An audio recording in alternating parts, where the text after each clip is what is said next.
Hi guys, today we're going to talk about my top 5 reads from quarter 1. So number 5 has to go to The Hero of Ages by Brandon Sanderson. This is the third book, the conclusion of the Mistborn Era 1 trilogy. It's often recommended to start with Mistborn, so that's what I did, and I had a really great time with this.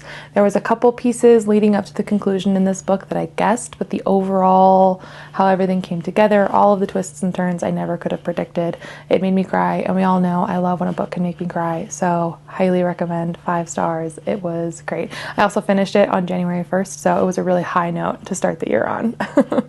Number 4 has to go to Left of Forever by Tara DeWitt. Tara DeWitt is hands down my favorite contemporary romance author, and I was able to get an arc of her newest release. Comes out in May, so I'm going to do a dedicated review sometime this week. But if you're watching this and you're interested in checking that book out, this is your sign to go read Savor It so that you can know about the world and the people and the characters. And it's not necessary to read it before you get to Left of Forever, but there's 1 or 2 core references and scenes from the first book that I think really pay off well if you've read it by the time you get to Left of Forever. So yeah, I love these characters. It's a second chance romance, which is my favorite trope, and I can't wait to reread it. I just loved it a lot.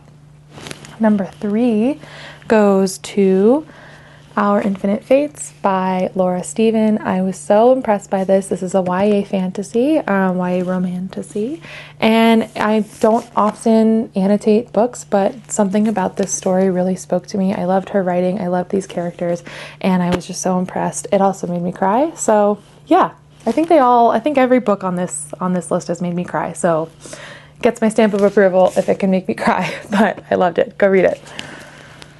The number 2 slot goes to Legendborn by Tracy Deonn, another YA. Definitely been reading a lot more YA in the past couple months, but I just loved this so much. I was so impressed. I still really enjoyed Bloodmarked, but this for me just blew me away. The introduction to the world was incredible, and I was so impressed with what Tracy Deonn was pulling off. Again, I did not guess the ending. I had a couple guesses about what was going to happen, and I was wrong on all accounts, and I'm so happy to be wrong. Absolutely loved it. If you haven't heard of this, if you haven't picked it up, this is your sign. Go grab it. You will not be disappointed. And then the number 1 spot for quarter 1 has to go to The Fellowship of the Ring by J.R.R. Tolkien.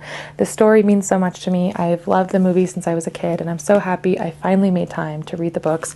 It was such a pleasant reading experience. I don't know why I was afraid of it being dry, but it absolutely wasn't. And if you're looking to either immersion read or listen on audio, I loved Andy Serkis's narration of this. So absolutely 5 stars. Loved.